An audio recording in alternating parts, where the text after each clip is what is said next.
ವೀಕ್ಷಕರೇ ನಮಸ್ಕಾರ, ನಾನು ನಿಮ್ಮ ರಾಕೇಶ್ ಅರುಂಡಿ. ಆಸ್ತಿಗಾಗಿ ಹಿರಿಯ ನಟನ ಮನೆಯೇ ರಣಾಂಗಣವಾಗಬಿಟ್ಟಿದೆ. ಫ್ಯಾಮಿಲಿ ಜಗಳ ಇವತ್ತು ಬೀದಿ ರಂಪಾಟವಾಗಿರೋದು. ತಡರಾತ್ರಿ ಮನೆಯ ಗೇಟನ್ನೇ ಮುರಿದು ಸ್ವಂತ ಮಗ ಹಿರಿಯ ನಟ ಮೋಹನ್ ಬಾಬು ವಿರುದ್ಧ ಜಗಳಕ್ಕೆ ಮುಂದಾಗಿರೋದು. ನಿಮಗೆಲ್ಲ ಗೊತ್ತಿರ್ಬೋದು, ಟಾಲಿವುಡ್ನಲ್ಲಿ ತಮ್ಮ ನಟನೆಯ ಮುಖಾಂತರ ಮಾತ್ರವಲ್ಲದೆ ಒಳ್ಳೆಯ ಸಿನಿಮಾಗಳ ಮೂಲಕವೂ ಜನರ ಮನಸ್ಸನ್ನು ಗೆದ್ದಿರೋ ಹಿರಿಯ ನಟ ಮೋಹನ್ ಬಾಬು ಅವರ ಕುಟುಂಬದಲ್ಲಿ ಈಗ ಒಂದು ಮನಸ್ತಾಪ ಶುರುವಾಗ್ಬಿಟ್ಟಿದೆ. ಅದು ಕೂಡ ಕ್ಷುಲ್ಲಕ ಆಸ್ತಿಯ ಕಾರಣಕ್ಕೆ ಶುರುವಾದಂಥ ಜಗಳ ಇವತ್ತು ಬೀದಿ ರಂಪಾಟ ಮಾತ್ರವಲ್ಲದೆ ಪೊಲೀಸ್ ಠಾಣೆಯ ಮೆಟ್ಟಿಲನ್ನು ಏರುವಂತೆ ಮಾಡಿರೋದು. ತಡರಾತ್ರಿ ಶುರುವಾದಂಥ ಜಗಳ ಇವತ್ತು ಪೊಲೀಸ್ ಕಂಪ್ಲೇಂಟ್ ಕೊಡುವಂತೂ ಕೂಡ ಮಾಡಿದೆ. ಜೊತೆಗೆ ವಾದ ವಿವಾದಗಳನ್ನು ಸೃಷ್ಟಿ ಮಾಡಿದೆ. ಜೊತೆಗೆ ಒಂದು ಖಾಸಗಿ ಮಾಧ್ಯಮದ ರಿಪೋರ್ಟರ್ ಮೇಲೆಯೂ ಕೂಡ ಹಲ್ಲೆ ಮಾಡುವಂತೆ ಮಾಡಿದೆ. ಆತನು ಕೂಡ ಆಸ್ಪತ್ರೆಯಲ್ಲಿ ಚಿಕಿತ್ಸೆಯನ್ನು ಕೂಡ ಪಡಿತಾ ಇದ್ದಾನೆ. ಹಾಗಾದರೆ ಏನಿದು ವಿವಾದ? ಯಾಕೆ ಈ ಫ್ಯಾಮಿಲಿ ಜಗಳ ಇವತ್ತು ಬೀದಿ ರಂಪಾಟವಾಗಿ ಬದಲಾಗಿದೆ? ಜೊತೆಗೆ ಮೋಹನ್ ಬಾಬು ಯಾರು, ಜೊತೆಗೆ ಅವರ ಮಕ್ಕಳು ಯಾರು, ಏನಿದು ಅಣ್ಣ ತಮ್ಮಂದಿರ ದಾಯಾದಿ ಕಲಹ, ಎಲ್ಲದನ್ನು ಕೂಡ ತುಂಬ ಸರಳವಾಗಿ ಅರ್ಥ ಮಾಡಿಸ್ಬಿಡ್ತೀನಿ. ಮೋಹನ್ ಬಾಬು ಬರೋಬ್ಬರಿ 500ಕ್ಕೂ ಹೆಚ್ಚು ಸಿನಿಮಾಗಳಲ್ಲಿ ನಟಿಸಿರ್ತಕ್ಕಂಥ ಖ್ಯಾತ ನಟ. ಅದು ಕೂಡ ಲೀಡ್ ಕ್ಯಾರೆಕ್ಟರ್ಗಳ ಸಂಖ್ಯೆಯೇ ಹೆಚ್ಚಾಗಿದೆ. ನಿಮಗೆ ತೆಲುಗು ಚಿತ್ರರಂಗದಲ್ಲಿ ಅನೇಕ ಪೌರಾಣಿಕ ಪಾತ್ರಗಳನ್ನು ಗಂಭೀರ ಅಭಿನಯದಿಂದ ನಟಿಸಿ ಫೇಮಸ್ ಆದವರು ಈ ಮೋಹನ್ ಬಾಬು. ಅವರ ಮಗನೇ ಈಗ ತಿರುಗಿ ಬಿದ್ದಿರೋದು, ಅದು ಕೂಡ ಮಂಚು ಮನೋಜ್. ಆತನು ಕೂಡ ತೆಲುಗು ಚಿತ್ರರಂಗದ ಪ್ರಮುಖ ನಟ. ಒಟ್ಟಾರೆಯಾಗಿ ಈ ನಟ ಮೋಹನ್ ಬಾಬು ಅವರಿಗೆ 3 ಜನ ಮಕ್ಕಳು. ಒಬ್ಬ ಮಂಚು ವಿಷ್ಣು, ಇನ್ನೊಬ್ಬ ಮಂಚು ಮನೋಜ್, ಇನ್ನೊಬ್ಬ ಮಗಳು ಮಂಚು ಲಕ್ಷ್ಮಿ. ಒಟ್ಟಾರೆಯಾಗಿ 3 ಜನ ಮಕ್ಕಳು. ಇವರಿಗೆ ಮಂಚು ಫ್ಯಾಮಿಲಿ ಅಂತಲೇ ಫೇಮಸ್. ಈ ಮೋಹನ್ ಬಾಬು ಮತ್ತು ಈ ಮಂಚು ವಿಷ್ಣು ಒಂದು ಬಣವಾದರೆ, ಇನ್ನು ಏಕಾಂಗಿಯಾಗಿ ಅಪ್ಪನ ವಿರುದ್ಧವೇ ತಿರುಗಿ ಬಿದ್ದಿರ್ತಕ್ಕಂಥದ್ದು ಮಂಚು ಮನೋಜ್ ಅನ್ನೋರು. ನಾನು ಹೇಳಿದ್ನಲ್ಲ ಆರಂಭದಲ್ಲಿ, ನಿಮಗೆ ಇವರು ಸಿನಿಮಾಗಳನ್ನು ಒಂದು ಸ್ವಲ್ಪ ಎಕ್ಸ್ಪ್ಲೇನ್ ಮಾಡಿಬಿಡ್ತೀನಿ. ಮಂಚು ಮನೋಜ್ ಯಾವ್ಯಾವ ಸಿನಿಮಾಗಳನ್ನು ಮಾಡಿದ್ದಾರೆ ನೀವು ಹಾಗೆ ರಿವೀಲ್ ಮಾಡಬಹುದು.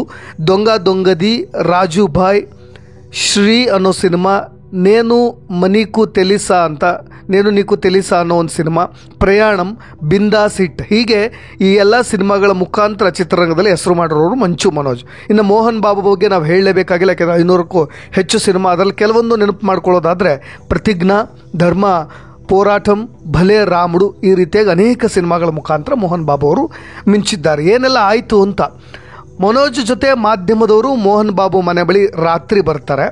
ಈ ವೇಳೆ ತಮ್ಮ ಅಭಿಪ್ರಾಯ ತಿಳಿಸುವಂತೆ ಮೋಹನ್ ಬಾಬು ಕಡೆ ಈ ಮೀಡಿಯಾದವರು ಮೈಕನ್ನು ಹಿಡಿತಾರೆ. ಆಗ ಕೂಡಲೇ ಆ ಮೈಕನ್ನು ಕಿತ್ಕೊಂಡು ಮಾಧ್ಯಮ ಪ್ರತಿನಿಧಿ ಮೇಲೆ ಮೋಹನ್ ಬಾಬು ಅವರು ನಿನ್ನೆ ತಡರಾತ್ರಿ ಹಲ್ಲೆಯನ್ನು ಕೂಡ ಮಾಡ್ತಾರೆ. ಈಗ ಅದಕ್ಕೆ ಸಂಬಂಧಿಸಿದಂಥ ವಿಡಿಯೋ ಕೂಡ ಸಖತ್ ವೈರಲ್ ಆಗ್ತಾ ಇದೆ. ಬಹಳಷ್ಟು ಆಕ್ರೋಶ, ವಿರೋಧಗಳು, ಜೊತೆಗೆ ಸಾಮಾಜಿಕ ಚರ್ಚೆ ಕೂಡ ಶುರುವಾಗ್ತಾ ಇದೆ. ಈ ಕಳೆದ 2 ದಿನಗಳಿಂದ ಈ ಮಂಚು ಫ್ಯಾಮಿಲಿ ಜಗಳ ಟಾಲಿವುಡ್ನಲ್ಲೇ ಬಹಳಷ್ಟು ಸೆನ್ಸೇಷನ್ ಹುಟ್ಟುಹಾಕಿದೆ. ಜೊತೆಗೆ ಬಹಳಷ್ಟು ಚರ್ಚೆಗೂ ಕೂಡ ಗ್ರಾಸವಾಗ್ತಾ ಇದೆ. ಆದರೆ ವೀಕ್ಷಕರು, ನೀವು ಇಲ್ಲಿ ಗಮನಿಸಬೇಕು, ಈ ಮನೋಜ್ ಮತ್ತು ತಮ್ಮ ತಂದೆ ಹಾಗೂ ಸೋದರನಿಂದ ಬಹಳಷ್ಟು ದಿನಗಳಿಂದ ಅಂತರವನ್ನು ಕಾಯ್ದುಕೊಂಡೇ ಬರ್ತಾ ಇದ್ದಾರೆ. ಅದಕ್ಕೆ ಕಾರಣ ಕೂಡ ಇದೆ. ಯಾಕೆಂದರೆ ಕಳೆದ ವರ್ಷ ಇದೇ ಮಂಚು ಮನೋಜ್ ಅವರು ಸೆಕೆಂಡ್ ಮ್ಯಾರೇಜ್ ಆಗ್ತಾರೆ, 2ನೇ ಮದುವೆ ಆಗ್ತಾರೆ. ಫ್ಯಾಮಿಲಿಗೆ ಯಾರಿಗೂ ಕೂಡ ಇಷ್ಟ ಇರಲಿಲ್ಲ. ಒಲ್ಲದ ಮನಸ್ಸಿನಿಂದಲೇ ಈ ಮಂಚು ಫ್ಯಾಮಿಲಿ ಇದನ್ನೆಲ್ಲವನ್ನು ಕೂಡ ಒಪ್ಪಿಕೊಂಡಿತ್ತು. ಆದರೆ ಮದುವೆಯಾದ ಬಳಿಕ ಈ ಮದುವೆ 2ನೇ ಮ್ಯಾರೇಜ್ ಆದಂಥ ಹುಡುಗಿಯ ಮನಸ್ಥಿತಿ, ಜೊತೆಗೆ ಫ್ಯಾಮಿಲಿಯ ನಡುವೆ ಭಿನ್ನಾಭಿಪ್ರಾಯ, ವೈಮನಸ್ಸು ಎಲ್ಲವನ್ನ ಹುಟ್ಟು ಹಾಕಲಿಕ್ಕೆ ಈ 2ನೇ ಹೆಂಡತಿಯೇ ಕಾರಣ ಅನ್ನೋದು ಮಂಚು ಫ್ಯಾಮಿಲಿಯ ಒಂದಿಷ್ಟು ಅಭಿಪ್ರಾಯ. ಏಕೆಂದರೆ ಮದುವೆ ಆದ ಬಳಿಕವೇ ಸಂಘರ್ಷ ಹೆಚ್ಚಾಗಲಿಕ್ಕೆ ಶುರುವಾಗುತ್ತೆ. ಖಳನಟನಾಗಿ, ನಾಯಕ ನಟನಾಗಿ ಮೋಹನ್ ಬಾಬು ಸಾಕಷ್ಟು ಸಿನಿಮಾಗಳಲ್ಲಿ ನಟಿಸಿದ್ದಾರೆ, ನಿಮಗೆಲ್ಲರಿಗೂ ಕೂಡ ಗೊತ್ತಿದೆ. ಆ ಬಂದ ಆದಾಯದಿಂದ ಸಾಕಷ್ಟು ಆಸ್ತಿಯನ್ನು ಕೂಡ ಗಳಿಸಿಕೊಂಡಿದ್ದಾರೆ. ಇದೇ ಮೋಹನ್ ಬಾಬು ಹೇಳುವಂತೆ, ಜೊತೆಗೆ ಟಾಲಿವುಡ್ ಇಂಡಸ್ಟ್ರಿ ಮಾತನಾಡುವಂತೆ ಅನೇಕ ಶಿಕ್ಷಣ ಸಂಸ್ಥೆಗಳನ್ನು ಕೂಡ ಅವರು ನಿರ್ಮಿಸಿದ್ದಾರೆ. ಅದೇ ಆಸ್ತಿಗಾಗಿ ಇವತ್ತು ಮನೋಜ್ ಹಾಗೂ ವಿಷ್ಣು ನಡುವೆ, ಇಬ್ಬರು ಮಕ್ಕಳ ನಡುವೆ ತಿಕ್ಕಾಟ ನಡೀತಾ ಇದೆ, ಜಗಳ ನಡೀತಾ ಇದೆ. ಆಸ್ತಿಗಾಗಿ ಬಹಳಷ್ಟು ಹೋರಾಟಗಳೇ ನಡೀತಾ ಇದೆ. ವಿಷ್ಣು ಪರ ಮೋಹನ್ ಬಾಬು ನಿಂತ್ಕೊಂಡ್ರೆ, ಈ ಕಡೆ ಒಂಟಿಯಾಗಿ ಇದೇ ಮನೋಜ್ ಅವರು ಹೋರಾಟ ನಡೆಸ್ತಾ ಇದ್ದಾರೆ.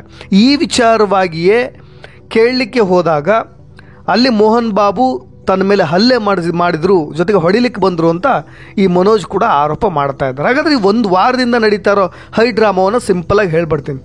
1 ವಾರದ ಹಿಂದೆ ಇದೇ ಮಂಚು ಮನೋಜ್ ಅವರು ವಾಸ ಮಾಡ್ತಾ ಇರತಕ್ಕಂಥ ಮನೆಯ ಕಾರಣಕ್ಕಾಗಿ ಮಂಚು ಮನೋಜ್ ಹಾಗೂ ಮೋಹನ್ ಬಾಬು ವಿರುದ್ಧ ಗಲಾಟೆ ಶುರುವಾಗ್ಬಿಟ್ಟಿದೆ. ಈ ಮಂಚು ಮನೋಜ್ ಅವರು ಹೇಳೋ ಪ್ರಕಾರ, ಎಸ್ಟೇಟ್ನಲ್ಲಿರುವ ಮನೆಯಲ್ಲಿ 1 ವರ್ಷದಿಂದ ಕುಟುಂಬ ಸಮೇತ ನಾನು ವಾಸ ಮಾಡ್ತಾ ಇದ್ದೀನಿ. ಆದರೆ ಈ ಮನೆ ನಂದು ಅಂತ ಹೇಳಿ ನನ್ನ ತಂದೆ ಅವರ ಅಂಗರಕ್ಷಕರನ್ನೆಲ್ಲ ಕಳಿಸಿ ನನ್ನ ಮನೆ ಮೇಲೆ ಜೊತೆಗೆ ನನ್ನ ಮೇಲೆ ಹಲ್ಲೆ ನಡೆಸಲಿಕ್ಕೂ ಕೂಡ ಮುಂದಾಗಿದ್ದಾರೆ. ಜೊತೆಗೆ ಡಾಕ್ಟ್ರ್ ಬಳಿ ಹೋದರೆ ಎಲ್ಲೆಲ್ಲಿ ಇಂಜುರಿ ಆಗಿದೆ ಅನ್ನೋದು ನಿಮಗೆಲ್ರಿಗೂ ಕೂಡ ಗೊತ್ತಾಗುತ್ತೆ. ನನ್ನ ತಂದೆ ಅಂಗರಕ್ಷಕರನ್ನ ಬಿಟ್ಟು ನನಗೆ ಹೊಡೆಸ್ತಾ ಇದ್ದಾರೆ ಅಂತೇಳಿ ಒಂದು 3 ಪುಟಗಳ ಕಂಪ್ಲೇಂಟನ್ನು ಕೂಡ ಅವರು ದಾಖಲಿಸಿದರು. ಮತ್ತೊಂದು ಕಡೆ ನಾನು ಹಾಗೇ ಮಾಡೇ ಇಲ್ಲ. ಮನೆಗೆ ಹೋದರೆ ನನ್ನ ಮಗನಾದಂಥ ಮಂಚು ಮನೋಜ್ ಅಂಗರಕ್ಷಕರು ನನ್ನ ಮೇಲೆ ಹಲ್ಲೆ ಮಾಡಲಿಕ್ಕೆ ಬರ್ತಾ ಇದ್ದಾರೆ, ನನಗೇನಾದರೂ ಆದರೆ ಯಾರು ಹೊಣೆ ಅಂತ ಹೇಳಿ ಅವರು ಕೂಡ ಒಂದು ದೂರನ್ನು ಕೊಟ್ಟಿದ್ದರು. ಒಟ್ಟಾರೆಯಾಗಿ ಮನೋಜ್ ಆರೋಪದ ಬೆನ್ನಲ್ಲೇ ಮೋಹನ್ ಬಾಬು ಅವರು ಪೊಲೀಸರಿಗೂ ಕೂಡ ಒಂದು ಪತ್ರವನ್ನು ಬರೆದಿದ್ದು ಅದೆಲ್ಲವೂ ಕೂಡ ಗೊತ್ತಾಗಿದೆ.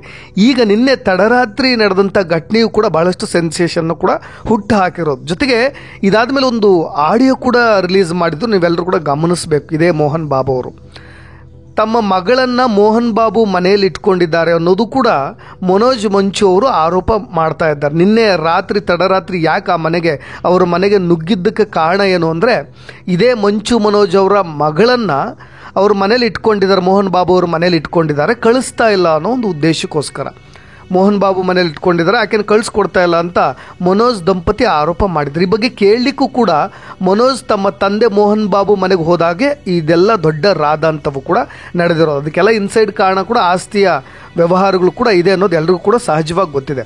ಮನೋಜ್ ಮನೆ ಒಳಗೆ ಪ್ರವೇಶ ಮಾಡ್ತಾ ಇದ್ದಂತೆ ಅವರ ಕಾರ್ನ ಬೌನ್ಸರ್ ತಡೀತಾರೆ, ನಿಮಗೆಲ್ಲ ಗೊತ್ತಿದೆ. ಕೂಡಲೇ ಗರಂ ಆದಂಥ ಮನೋಜ್ ಗೇಟನ್ನು ಮುರಿದು ಮನೆ ಒಳಗೆ ಪ್ರವೇಶ ಮಾಡ್ತಾರೆ. ಅಡ್ಡ ಬಂದಂಥ ಸಿಬ್ಬಂದಿ ವಿರುದ್ಧ ದೊಡ್ಡ ವಾಗ್ವಾದ ಶುರುವಾಗುತ್ತೆ. ದೃಶ್ಯಗಳಲ್ಲಿ ಗಮನಿಸ್ತಾ ಇದ್ದೀರ ನೀವು. ಸಿಬ್ಬಂದಿ ಮಾಧ್ಯಮದವ್ರನ್ನ ಹೊರಗಡೆ ಕಳಿಸ್ತಾರೆ.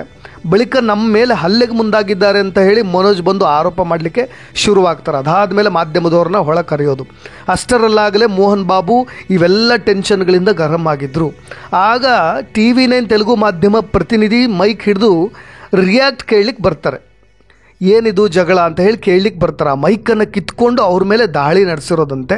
ನಿಮಗೆಲ್ಲ ಗೊತ್ತಿರೋ ಹಾಗೆ ಇನ್ನೊಂದಿಷ್ಟು ವಿಶೇಷ ಸಂಗತಿಗಳು ಅಂದರೆ, ಯಾಕೆ ಈಗ ಅಯ್ಯಪ್ಪನ ಭಕ್ತರು ತಿರುಗಿ ಬಿದ್ದಿರೋದು ಅಂದರೆ, ಆ ರಿಪೋರ್ಟರ್ ಅಯ್ಯಪ್ಪ ಮಾಲಾಧಾರಿ ಆಗಿದ್ದರಂತೆ. ಮಾಧ್ಯಮ ಪ್ರತಿನಿಧಿಗಳು ಅವ್ರನ್ನೂ ಅವಾಚ್ಯ ಪದಗಳಿಂದ ನಿಂದಿಸೋದಲ್ಲದೆ ಅವ್ರ ಮೇಲೆ ಹಲ್ಲೆ ಮಾಡಿ, ಜೊತೆಗೆ ಅವ್ರ ತಲೆಗೂ ಕೂಡ ಪೆಟ್ಟಾಗಿ ಗಾಯಗಳಾಗಿದ್ದಾವಲ್ಲ, ಅದು ಈಗ ಬಹಳಷ್ಟು ಸುದ್ದಿ ವೈರಲ್ ಆಗ್ತಾ ಇರೋದು, ವಿರೋಧ ಕೇಳಿ ಬರ್ತಾ ಇರೋದು. ಮಾಧ್ಯಮ ಪ್ರತಿನಿಧಿಗಳು ಅವತ್ತು ಅಲ್ಲೇ ಪ್ರತಿಭಟನೆ ಮಾಡಿದ್ರು, ಕ್ಷಮೆ ಕೇಳಬೇಕು ಅಂತೇಳಿ ಆಗ್ರಹಿಸಿದರು. ಈಗ ಅದೆಲ್ಲದರ ನಡುವೆ ಈಗ ಮೋಹನ್ ಬಾಬು ಅವರು ಮಗನನ್ನು ಉದ್ದೇಶಿಸಿ ಮಾತನಾಡಿರುವ ಆಡಿಯೋ ಕ್ಲಿಪ್ ಕೂಡ ವೈರಲ್ ಆಗ್ತಾ ಇದೆ. ಇದರಲ್ಲಿ ಮನೋಜ್ ಜೊತೆಗಿನ ಭಿನ್ನಾಭಿಪ್ರಾಯದ ಬಗ್ಗೆ ಭಾಳಷ್ಟು ಕಂಪ್ಲೀಟಾಗಿ ಹೇಳಿದ್ದಾರೆ. ಆಸ್ತಿ ಕಾರಣಕ್ಕೆ ಇಷ್ಟೆಲ್ಲ ರಾದ್ದಾಂತ ನಡೀತಾ ಇದೆ. ಮನೋಜ್ ಕುಡಿದು ಪತ್ನಿ ಜೊತೆ ಸೇರಿ ಪದೇ ಪದೇ ಕಿರಿಕ್ ಮಾಡ್ತಾ ಇದೆಯಾ, ನೀನು ಸರಿಯಲ್ಲ, ಇದು ಈ ಆಸ್ತಿ ನನ್ನ ಸ್ವಯಾರ್ಜಿತ, ನಾನು ಮಾಡ್ಕೊಂಡಿರೋದು, ನೀನು ನೋಡ್ತಾ ಇದ್ದೀಯಾ, ಶಿಕ್ಷಣಕ್ಕಾಗೆಲ್ಲ ಖರ್ಚು ಮಾಡ್ತಾ ಇದ್ದೀನಿ, ನಾನು ಕೊಟ್ಟರೆ ಮಾತ್ರ ನೀನು ತೆಗೆದುಕೊಳ್ಬೇಕು, ಅದು ಬಿಟ್ಟು ನಿನಗೆ ಕೇಳೋ ಹಕ್ಕಿಲ್ಲ. ಆದರೆ ನೀನು ಈ ಎಣ್ಣೆಯನ್ನು ಹೊಡಿ, ಆದರೆ ಅದಕ್ಕೊಂದು ಲಿಮಿಟ್ ಇರಲಿ, ನಾನು ಕೂಡ ಹೊಡಿತೀನಿ, ಆದರೆ ಕಮ್ಮಿ ಸೇವನೆ ಮಾಡ್ತೀನಿ, ನಿನ್ನ ಮಗು ನನ್ನ ಬಳಿ ಇದೆ, ಕರೆದುಕೊಂಡು ಹೋಗು, ಸಂತೋಷವಾಗಿರಿ, ಇಲ್ಲದಿದ್ದರೆ ನಾವು ಚೆನ್ನಾಗಿ ನೋಡ್ಕೊಳ್ತೀವಿ ಅಂತ ಒಂದು ಆಡಿಯೋ ಕ್ಲಿಪ್ನಲ್ಲಿದೆ. ಅದ್ರ ಮುಂದುವರೆದು ಕೂಡ ಇನ್ನೊಂದಿಷ್ಟು ಮಾಹಿತಿಯನ್ನು ಕೂಡ ಅವ್ರು ಹೇಳಿದ್ದಾರೆ. ಸದ್ಯ ಮೋಹನ್ ಬಾಬು ಅನಾರೋಗ್ಯದಿಂದ ಆಸ್ಪತ್ರೆ ದಾಖಲಾಗಿ ಚಿಕಿತ್ಸೆ ಪಡಿತಾ ಇದ್ದಾರೆ. ಕಳೆದ 2 ದಿನಗಳಿಂದ ಮನೇಲಿ ನಡೀತಾ ಇರೋ ಗಲಾಟೆಯಿಂದ ಮನನೊಂದು ಸ್ವಲ್ಪ ಅಸ್ವಸ್ಥರಾಗಿದ್ದಾರೆ ಅಂತಲೂ ಕೂಡ ತಿಳಿದು ಬರ್ತಾ ಇದೆ. ಇನ್ನೊಂದು ಕಡೆ ಹಿರಿಯ ಮಗ ವಿಷ್ಣು ತಂದೆಯನ್ನು ಆಸ್ಪತ್ರೆಗೆ ಸೇರಿಸಿ ಅವ್ರು ಬೆಂಬಲವಾಗಿ ನಿಂತಿರೋದು. ನಿನ್ನೆ ತಡರಾತ್ರಿ ಆದಂಥ ಘಟನೆಯ ಬಳಿಕ ಈಗಾಗಲೇ ಅವ್ರ ಹತ್ರ ಇದ್ದಂಥ ಗನ್ನನ್ನು ಕೂಡ ಸೀಸ್ ಮಾಡಿದ್ದಾರೆ. ಜೊತೆಗೆ ಹೈದರಾಬಾದ್ ಪೊಲೀಸರು ಮೋಹನ್ ಬಾಬು ಪುತ್ರ ವಿಷ್ಣು ಅವರಿಗೆ ಸೇರಿದಂಥ ಲೈಸೆನ್ಸ್ ಆ ಗನ್ಗಳನ್ನೆಲ್ಲವನ್ನು ಕೂಡ ಜಪ್ತಿ ಮಾಡಿಬಿಟ್ಟಿದ್ದಾರೆ. ಒಂದು ದೊಡ್ಡ ಹೈಡ್ರಾಮಾ ಅಂತಲೇ ಹೇಳ್ಬೋದು ನಿನ್ನೆ ತಡರಾತ್ರಿ ನಡೆದಿರೋದು. ಒಟ್ಟಾರೆಯಾಗಿ ಮನೆಯ ಕಾರಣಕ್ಕೆ ಶುರುವಾದಂಥ ಜಗಳ, ಅಂದರೆ ಇದು ಆಸ್ತಿಯ ಕಾರಣಕ್ಕೆ ಶುರುವಾದಂಥ ಜಗಳ ಅಂತ ಸ್ಪಷ್ಟವಾಗಿ ಹೇಳಬಹುದು. ಒಟ್ಟಾರೆಯಾಗಿ ಮಾಧ್ಯಮಗಳ ವಿರುದ್ಧವಾಗಿಯೂ ಕೂಡ ಮೋಹನ್ ಬಾಬು ಅವರು ತಮ್ಮ ಆಡಿಯೋ ಕ್ಲಿಪ್ನಲ್ಲಿ ಕೊನೆಯದಾಗಿ ಒಂದು ಸ್ಪಷ್ಟನೆಯನ್ನು ಕೊಟ್ಟಿದ್ದಾರೆ. ಇದ್ದದ್ದನ್ನು ಇಲ್ಲದಾಗೆ, ಇಲ್ಲದನ್ನು ಇದ್ದದ ಹಾಗೆ ತೋರಿಸೋದೇ ಜರ್ನಲಿಸಮ್, ಅದು ಅವ್ರ ಕೆಲಸ. ಯಾಕೆಂದ್ರೆ TRP ಬರುತ್ತೆ, ನೀನು ಅರ್ಥ ಮಾಡ್ಕೊಳ್ದೆ ಈಗ ಮಾಡ್ತಾ ಇದ್ದೀಯಲ್ಲಪ್ಪ ಅಂತ ತಮ್ಮ ಮಗನ ಮೇಲೆ ಒಂದಿಷ್ಟು ಕಾಳಜಿ ಮತ್ತು ಪ್ರೀತಿಯನ್ನು ಮತ್ತೊಂದು ಸ್ವಲ್ಪ ತೋರಿಸೋ ಪ್ರಯತ್ನವನ್ನು ಮಾಡಿರೋದು. ನಾನು ಪ್ರೀತಿಯಿಂದ ನಾನು ಬೆಳೆಸಿದ್ದೀನಿ, ಎಂಥ ನಟ ನೀನು, ನಿನ್ನ ಹೆಂಡತಿ ಮಾತು ಕೇಳ್ಕೊಂಡು ಈಗೆಲ್ಲ ಮಾಡ್ತಾ ಇದ್ದೀಯಾ ಅಂತಲೂ ಕೂಡ ರಿಯಾಕ್ಟ್ ಮಾಡಿದ್ದಾರೆ. ಇಲ್ಲಿ ಕೇವಲ ಆಸ್ತಿ ವಿಷಯಕ್ಕೋ ಅಥವಾ ಮನೆ ವಿಷಯಕ್ಕೋ, ಜೊತೆಗೆ ತನ್ನ ಮಗಳನ್ನು ಕರೆದುಕೊಂಡು ಹೋಗೋ ವಿಷಯಕ್ಕೋ, ಅಥವಾ ಹೆಂಡತಿಯ ಮಾತನ್ನು ಕೇಳ್ಕೊಂಡು ಹೀಗೆ ಮಾಡ್ತಾ ಇದ್ದಾರೆ ಈ ವಿಷಯಕ್ಕೋ, ಅಥವಾ ಅಣ್ಣ ತಮ್ಮಂದಿರ ದಾಯಾದಿ ಕಲವು, ಇದೆಲ್ಲದಕ್ಕೂ ಕೂಡ ಸದ್ಯದಲ್ಲೇ ಉತ್ತರ ಸಿಗಲಿದೆ ಅಂತ ಹೇಳ್ತಾ ಇನ್ನಷ್ಟು ವಿಶೇಷ ಸುದ್ದಿಗಳೊಂದಿಗೆ ಮತ್ತೆ ಬರ್ತೀನಿ. ನಾನು ರಾಕೇಶ್ ಚಾರುಂಡಿ, ಧನ್ಯವಾದ.